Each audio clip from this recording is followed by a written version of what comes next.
et 9, et 10, et 11 recyclent avec 974 Foot. Premier centre VHU triplement certifié ISO à La Réunion. Pièces détachées de toute marque.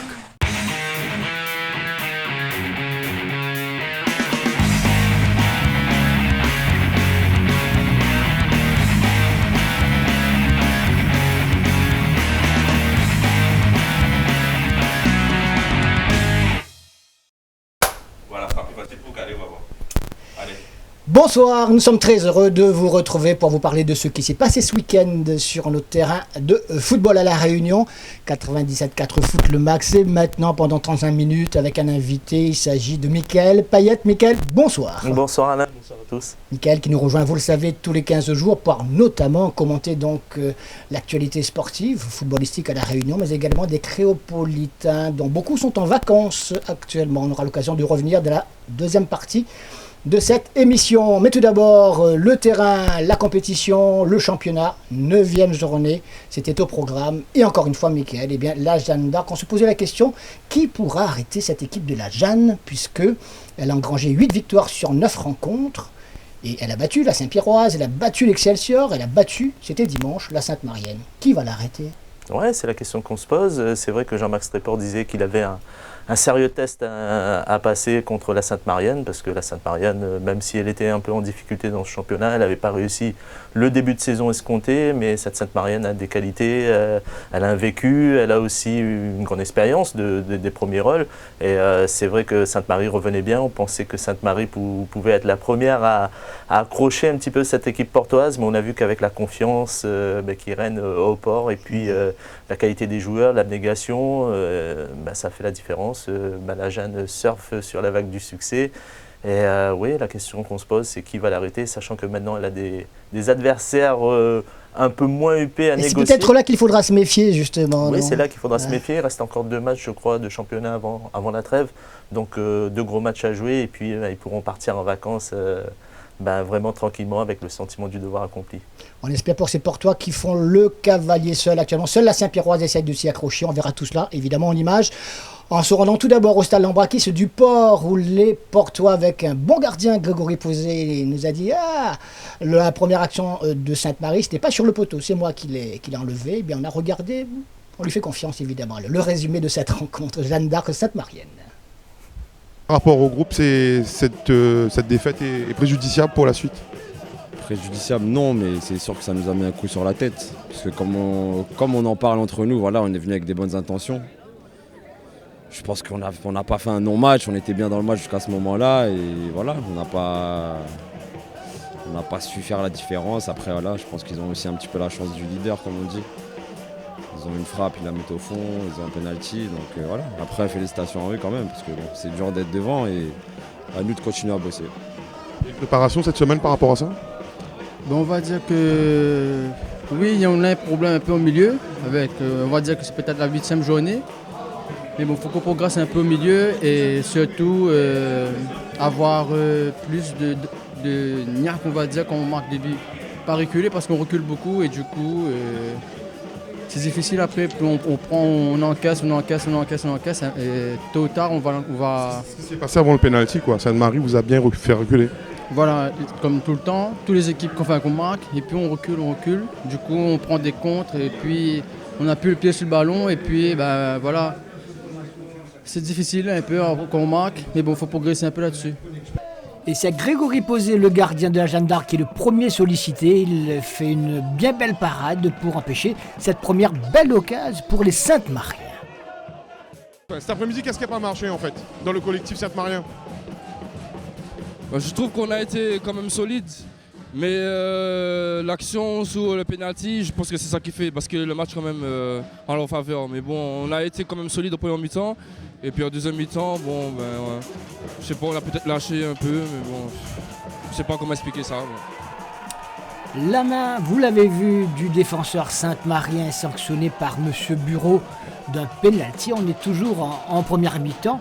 Et à ce moment-là, les Portois, sans subir la pression de l'adversaire, voilà, la main elle est là, contrôler quand même la situation. Et ce penalty, c'est Ludovic Lagourde, encore lui, et toujours lui, qui est préposé pour les tirer. Il ne le rate jamais, en tout cas il ne l'a pas raté encore une fois. Et c'est lui qui donc met ses partenaires sur les meilleurs rails de lancement pour la suite de cette rencontre. C'était l'essentiel, aujourd'hui on savait que ça allait être dur. Parce qu'ils étaient dans le dur aussi, ils venaient ici pour justement gagner les 4 points. Parce qu'ils sont venus chercher. Après c'est vrai qu'on marque sur un péno et après c'est vrai que ça nous relance un peu parce qu'à 25 minutes de jeu on était dans le dur. On a reculé, on a laissé le ballon à la Sainte-Marienne et ils nous ont posé beaucoup de problèmes.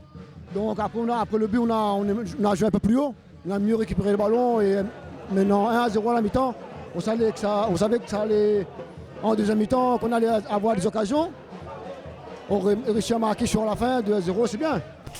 En seconde mi-temps, il ne se passera pas grand-chose, avec ensuite l'entrée de Menric Tatel qui revient de blessures. Donc, et les occasions, elles interviennent de manière sporadique. Celle-ci, c'est pour les Sainte-Mariens qui auraient pu égaliser, mais il est sur la trajectoire exactement au bon endroit, Grégory Posé, avant une réaction des Portois qui va finir par un centre en retrait où il n'y a personne pour le récupérer.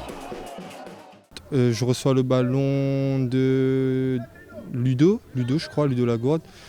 Je contrôle, je regarde le gardien et je frappe. Ça va au fond, tant mieux pour nous. Et voilà quoi, on ressort avec les 4 points et super. En image maintenant, la démonstration, l'illustration du but de Menric Tatel. Ce ballon donc qui est récupéré sur le côté droit, il se positionne, il arme, il frappe.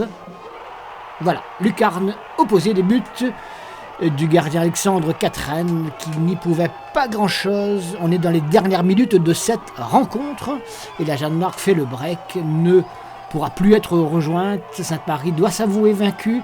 Elle s'est battue avec les armes à la main, elle a succombé, on dira une nouvelle fois, et les Portois triomphent une nouvelle fois, là aussi. 4 nouveaux points, 8e victoire. Que du bonheur et de la confiance. Tu étais blessé, tu reviens, tu te sens comment actuellement?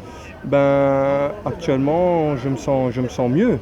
Après, je suis encore en manque de compétition. Aujourd'hui, j'ai fait 20 minutes. Il faut que j'enchaîne les matchs maintenant pour que je monte en puissance et continuer à aider mon équipe. La dynamique de début de saison en fait affiche aussi une solidarité portoise pratiquement tout le temps quoi. Ah oui c'est sûr parce que quand tu gagnes le premier match, après tu pars à Saint-Pierre, tu gagnes le deuxième match à Saint-Pierre.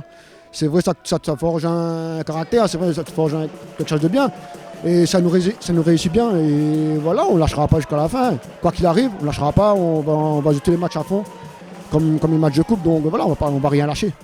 La Jeanne d'Arc, donc parcours de champion, chance du champion, talent du champion, même si c'est vrai, Michael, il reste encore beaucoup de matchs à disputer. Alors, on va maintenant se rendre, dans un instant en tout cas, au stade de Théophile Ouarou à Saint-Louis pour voir une autre rencontre intéressante entre deux équipes qui ont alterné le bon et le moins bon.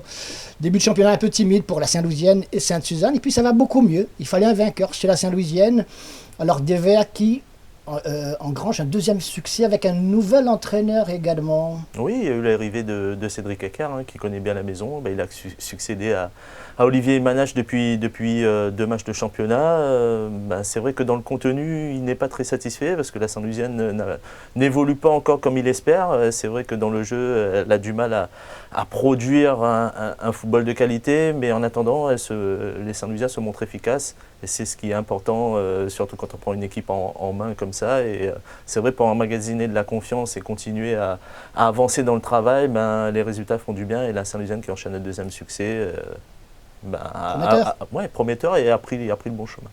Et Sainte-Suzanne n'a pas du tout été ridicule, croyez-le bien, parce que cette équipe de Sainte-Suzanne, au moins pendant la première demi-heure, a fait, si ce n'est l'essentiel du jeu, en tout cas réussi à poser des difficultés à cette équipe de la Saint-Louisienne. Malheureusement, la réussite en seconde mi-temps a été Saint-Louisienne. Les images, les meilleurs moments en tout cas, de cette rencontre Saint-Louisienne-Sainte-Suzanne. 2 victoires de suite, c'est bien pour travailler dans la confiance, mais le contenu n'y est pas encore. Donc, 2 entames de match un peu compliqués là, donc le contenu ne me convient pas, mais sur le plan mental, c'est bien. Et sur le plan mathématique, bien sûr, ça marche avec aussi. Donc on va essayer de continuer, mais il y a du boulot. Même en jouant mal, on gagne. On va dire, si c'est comme ça jusqu'à la fin de saison, je signe tout de suite. C'est pas encore le cas, mais non, il faudra qu'on améliore sérieusement le contenu parce que on aura des soucis. Après, que le match soit compliqué, ça peut aussi créer une certaine cohésion en termes de solidarité, mais il faudra d'autres ingrédients pour viser un petit peu plus haut, je veux dire. Au niveau de la discipline, je veux dire la discipline tactique. Ouais, il faut qu'on travaille. Ouais. Il y a du boulot. Il y a la Coupe de France qui se ramène la semaine prochaine. Ouais, et quart de finale, donc on savoure là et on va penser à Saint-Paul dès mardi. Et pour trouver les deux premières occasions, il faut regarder du côté de Sainte-Suzanne. Johan Guichard feinte la frappe sur ce coup franc. Mdoima en retrait pour Turpin qui lève trop sa frappe. Cadré, ça aurait pu permettre aux visiteurs d'être sur orbite. Une deuxième occasion, Mdoima toujours côté gauche. Il feinte la frappe au premier poteau. Saint-Louis pour l'instant subit le match. C'est sûr, quand on voit le résultat, quand on regarde le contenu du match, ce qu'on a produit aujourd'hui, on est déçu par le résultat. En plus, on menait 1-0. On savait qu'ils étaient dangereux seulement sur les coups de pied arrêtés. Ils arrivaient à égaliser. Après, c'est une erreur d'inattention, un problème d'alignement derrière. On prend le deuxième. Ils étaient dans l'euphorie du premier but. Nous, on a encore les occasions. On ne met pas encore, comme chaque week-end, on rate. Et là, le souci, c'est qu'on paye cash. D'habitude, on arrive à récupérer des points, mais là, le souci, c'est qu'on perd. Et bon, il faudra vite se remettre au travail, parce qu'on a un match important la semaine prochaine. Contre qui ? Contre la Capricorne en Coupe de France. Et là ? Mais s'il a de nouveaux objectifs, comme toutes les équipes, hein, il reste 2 matchs pour aller en finale. Je pense que là, il faudra se mettre au travail, ça sera un autre match. Il faudra prendre ce qui était bon depuis quelques matchs, gommer les erreurs pour qu'on puisse faire un bon match et ramener la qualification. Et ce qui n'était pas scandaleux, c'était de voir à la 52e minute l'équipe de Sainte-Suzanne ouvrir le score. Superbe ouverture de Grégory Waro pour Turpin. De l'autre côté, il y a Antoumani Ibrahim qui trompe Vincent Crayer, le gardien de la Saint-Louisienne. Sainte-Suzanne est récompensée de son organisation, de son abnégation, de sa confiance également dans ce déplacement à Saint-Louis, pourtant pas facile. Des Saint-Louisiens qui vont avoir la chance et la réussite de réagir très rapidement. 4 minutes plus tard, ce corner de Fabien Debré, sans doute l'un des meilleurs Saint-Louisiens dans l'entrejeu. Et c'est Serigne Diop qui reprend de la tête au milieu d'un paquet de joueurs, des défenseurs sans doute un peu surpris par la trajectoire de cette balle très bien liftée. Sainte-Suzanne aura l'occasion de reprendre l'avantage. Cette frappe passe à côté des buts du gardien Saint-Louisien, n'a rien à faire, un but partout.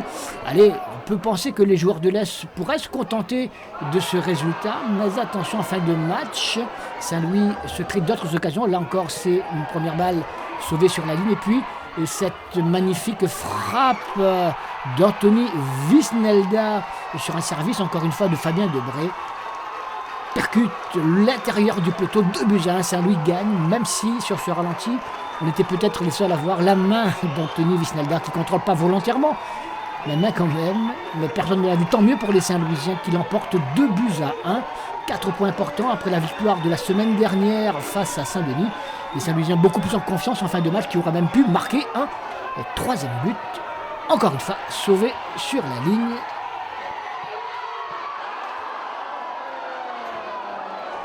Il y a eu un match samedi soir. Eh bien, merci à tous, ceux qui ont contribué. Saint-Denis tout d'abord avec l'homologation de son stade et puis la Ligue qui joue le jeu comme on l'avait souhaité. Un match qui a opposé le Saint-Denis Football Club à la Saint-Pauloise. Le Saint-Denis Football Club qui a perdu des joueurs, Michael. Au moins 2 joueurs, si ce n'est 2 joueurs cadres, mais en tout cas des joueurs importants.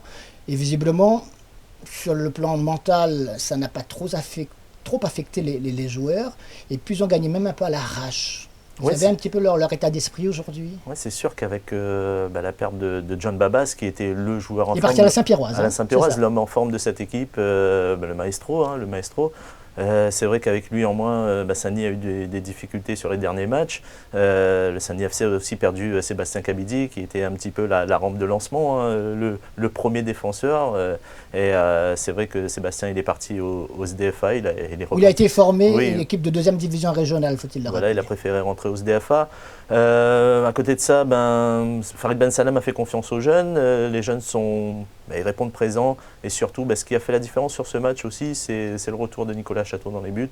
Il avait manqué à son équipe lors des 2 précédents matchs. Et puis là, il est revenu.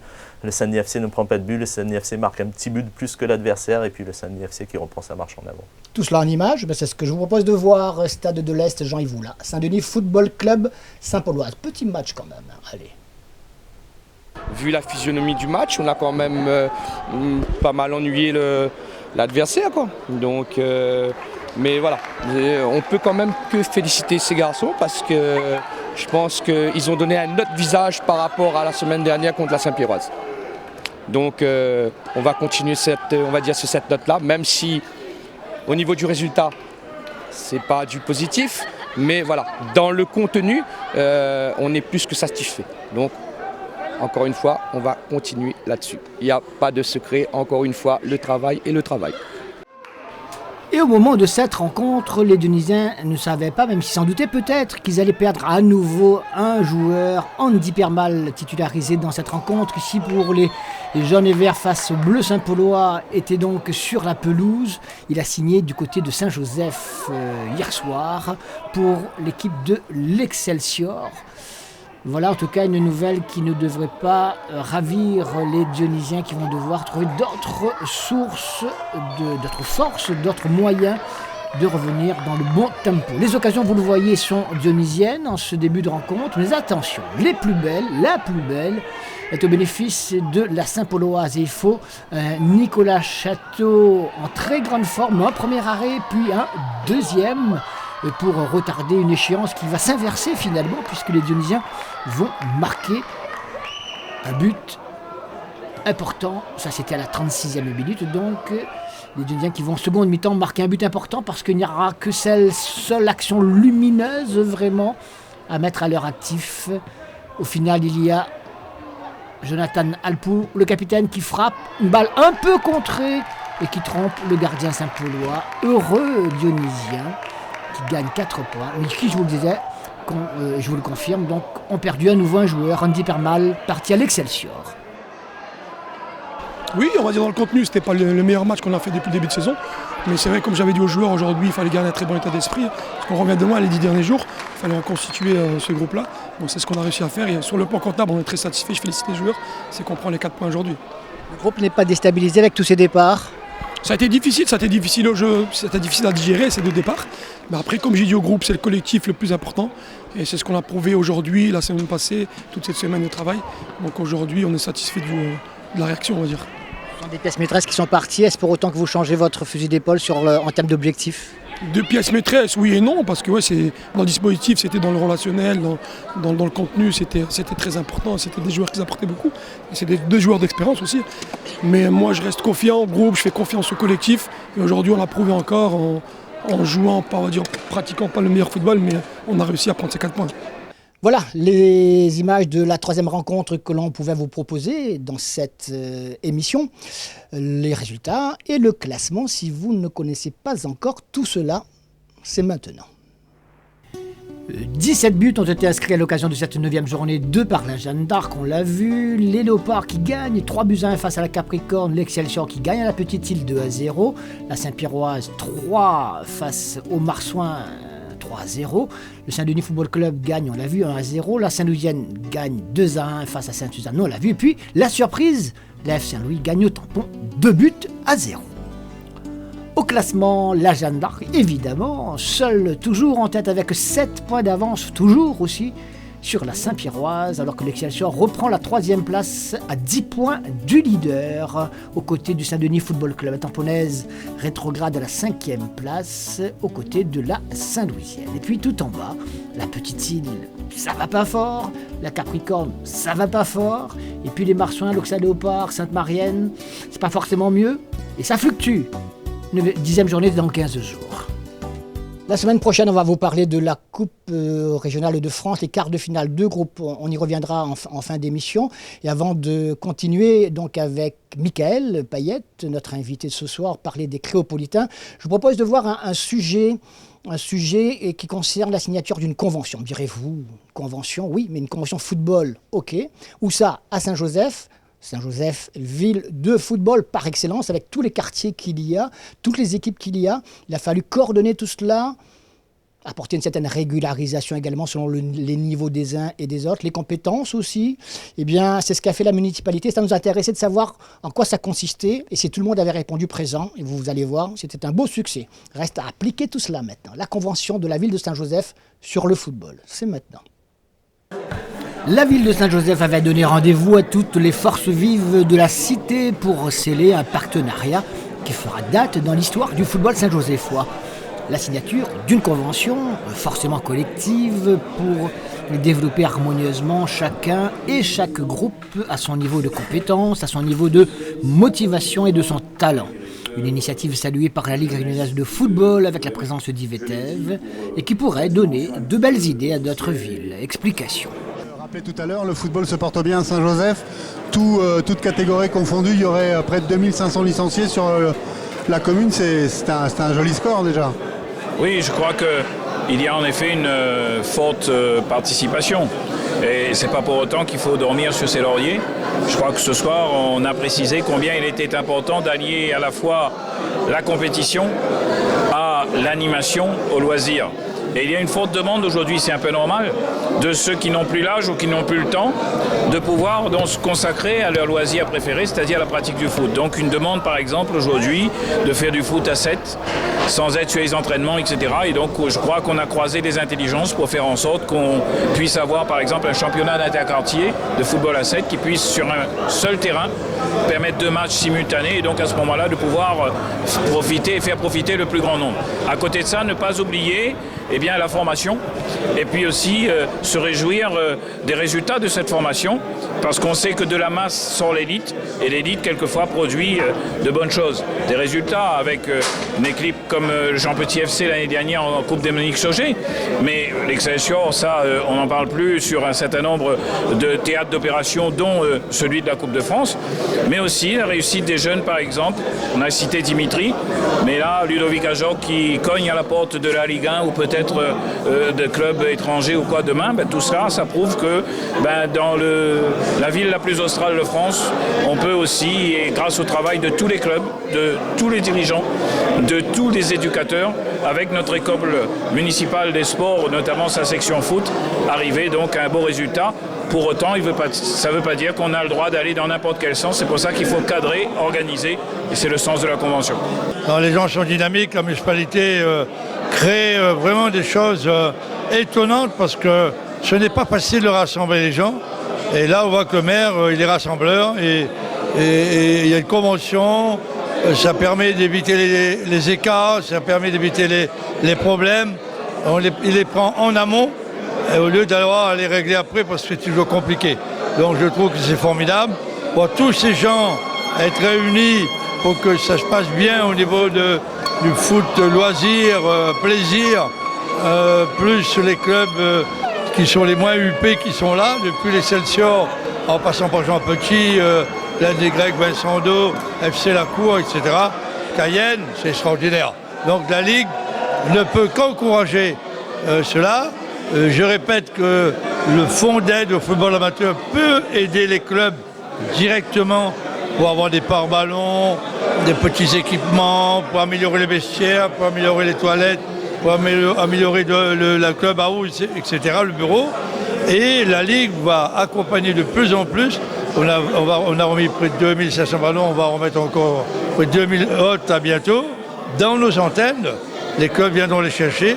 Et l'objectif, c'est dans 2 ans, arriver à prendre un maximum de maillots pour les clubs d'abord d'en bas, des deux, les clubs de jeunes, les clubs vétérans, les clubs de football d'entreprise, les clubs féminins, et monter au fur et à mesure pour accompagner tout le monde demain. Voilà, et on le fera. Non, toujours content de rentrer à la maison ? Oui, ça fait du bien, surtout que là, on rentre tous les ans, une fois par an. Donc, besoin de se ressourcer après une grande saison. Puis il a fait particulièrement froid cette année, non, là où tu es, non ? Ouais, 1 ou 2 semaines où il faisait vraiment, vraiment froid, où il neigeait, mais sinon, maintenant on a l'habitude, on fait avec. Sinon, tu étais un peu surpris pour le trophée ou tu savais, non ? Non, surpris, j'étais invité par monsieur le maire pour la convention. Après, je savais pas qu'il y avait un trophée. Donc, ouais, je suis content d'avoir ce trophée. Et ben voilà, j'aimerais le remercier encore. Voilà. Sinon, le retour en métropole est prévu quand? T'as un peu de temps là, à passer avec tes parents, tes amis? Ouais, je rentre le 15 juin. On reprend le 18, donc ouais, encore un peu de temps pour profiter et bien se ressourcer pour repartir et faire une grande saison la saison prochaine. Et toujours à Clermont-Ferrand? Ben, il me reste un an de contrat à Clermont, donc pour l'instant, oui, toujours à Clermont. Merci. Voilà, nous ne savons pas si dans d'autres communes existe ce genre de convention. En tout cas, on est preneurs de l'information pour la véhiculer justement et montrer que c'est possible d'organiser au mieux le sport au sein de nos communes les plus dynamiques, en tout cas à La Réunion. Allez. La deuxième partie de cette émission, comme promis, avec Mickaël, on va aborder les Créopolitains. Mickaël, on va changer juste notre fusil d'épaule en cette fin de saison. Il n'y a plus beaucoup de compétitions de championnat, c'était pratiquement bouclé partout. Par contre, allez, nos top 3, 2 et 1 de la saison. Le top 3, il est à La Réunion du reste, il s'appelle Ludovic Ajorc. Pourquoi lui, Ludovic Ajorc? Pourquoi Ludo? Tout simplement du fait qu'il a réussi une belle saison. C'est la saison où il s'est affirmé au plus haut niveau, en Ligue 2. 14 buts cette saison, meilleur buteur de son équipe Clermont qui est passé tout près des playoffs, qui aurait pu postuler à la montée un peu plus. Et, bon, c'est vrai que si Clermont réussit une grande saison, c'est grâce à son grand attaquant qui, on l'a vu, autant athlétiquement a marqué des buts superbes, et il a fait aussi admirer sa touche technique. Il a marqué aussi des buts d'une finesse assez incroyable pour son gabarit. Donc Ludovic Ajorc qui réussit une grande saison et qui devrait... On ne sait pas où il va, on a essayé de faire pareil, il n'a pas voulu, on le comprend, attention, on n'est pas prioritaire, mais ce n'est pas encore décidé. Oui, bien sûr, puisque la balle est dans le camp de Clermont, puisqu'il est encore sous contrat avec Clermont pendant pour une prochaine saison. La balle est dans le camp de Clermont, sachant que les offres sont là, les clubs de Ligue 1 sont à l'affût. Lui, ce qu'il veut, c'est franchir un palier. C'est étranger aussi, non? Voire plus haut. Bon, ce serait bien déjà de continuer plus haut en France, ce serait un bon parcours pour lui.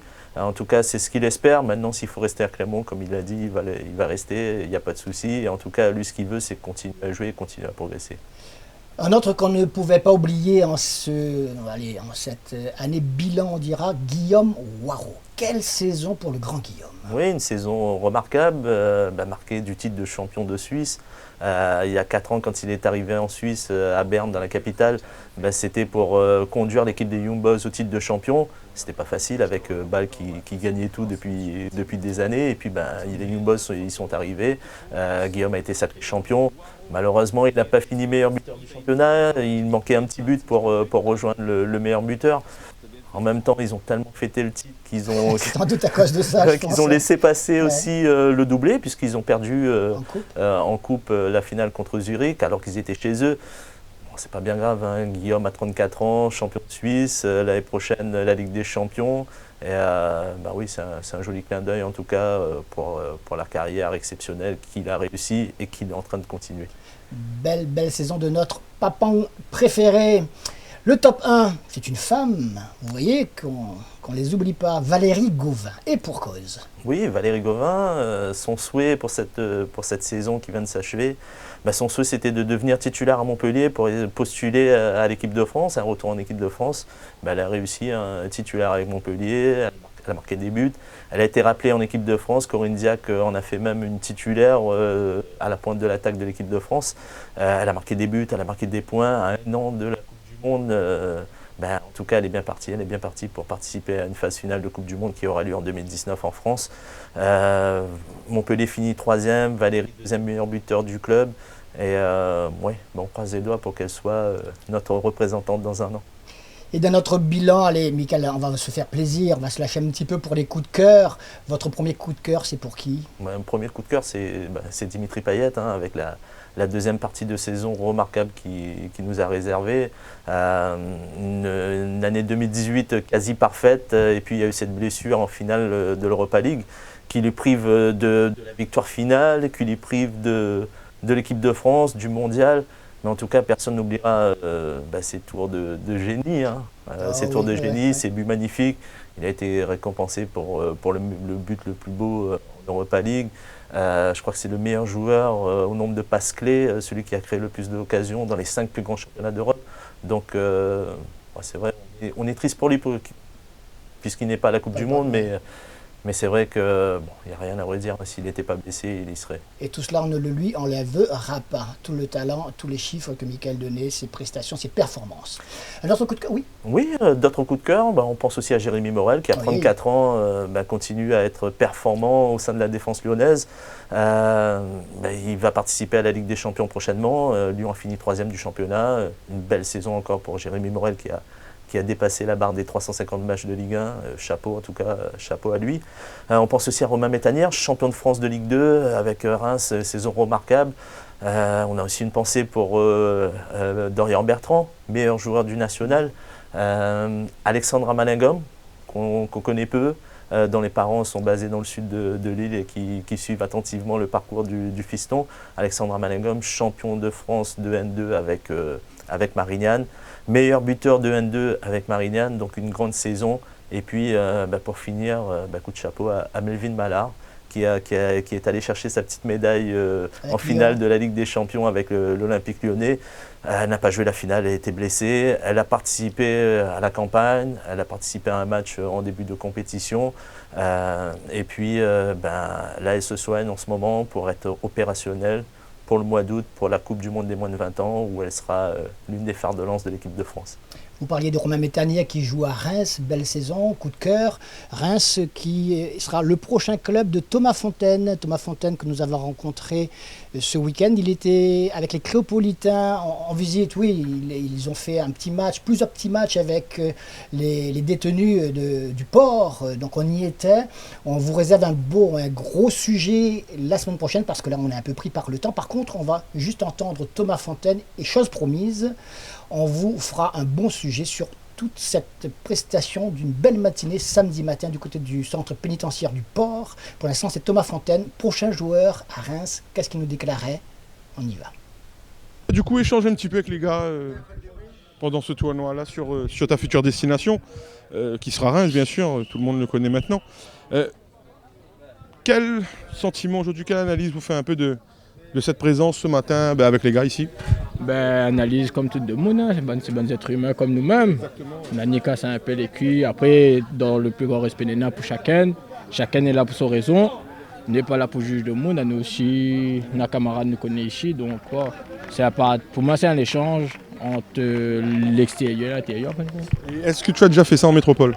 En France, non, mais ici, oui, ma fille fait ça avec Saint-Pierre. Elle m'a fait ici, donc pour moi, c'est pareil. Comme il dit, retrouvailles avec camarades, retrouvailles avec les gars ici. Donc, c'est un échange. Voilà, donc la semaine prochaine, un beau sujet sur ce qui s'est passé au centre pénitentiaire du Port avec la visite notamment des Cléopolitains pour des parties de football. Le week-end prochain, pas de championnat, place à la Coupe de France régionale avec les quarts de finale dans le groupe A et dans le groupe B. Donc 4 matchs dans le premier groupe avec, tenez-vous bien, Jeanne d'Arc AF Saint-Louis, Saint-Pierroise FC Parfum, Saint-Pauloise Saint-Louisienne et Sainte-Marienne Auxat Léopard. Et puis dans le groupe B, Saint-Denis Football Club Petite-Île, Excelsior Sdefa, Sainte-Suzanne Capricorne et Tamponnaise vainqueur Marsouin Bretagne. Ça va se jouer quand, Mickaël, ce match? Le match a déjà eu lieu, c'est juste qu'il y a il y a un litige dessus, une petite réserve. La Bretagne a mis une réserve pour une histoire de numérotation de maillots. C'est vrai que le règlement exigeait, je ne sais pas si ça exige toujours, que les numéros se suivent. C'est ce que n'a pas fait l'équipe des Marsouins. Donc, on verra bien ce que ça va donner, mais je pense que les Marsouins sont bien partis pour disputer leur quart de finale. Et il y a 2 matchs qui vont se jouer samedi soir, un à Saint-Joseph, je crois que c'est Sainte-Suzanne qui va y jouer, et puis un autre match au Stade de l'Est, je crois que c'est la Saint-Pierroise qui va recevoir le FC Parfum, sinon les autres c'est dimanche. On va vous parler de tout cela la semaine prochaine, lundi soir, vous le savez, 19h30 et mardi soir, 19h45, le magazine. Excellente semaine et merci encore, Mickaël. On va se revoir dans 15 jours avant la trêve, pour nous aussi d'ailleurs. On tirera d'autres bilans. À bientôt. Merci Mickaël. Bonne semaine à vous et à la semaine prochaine. Salut.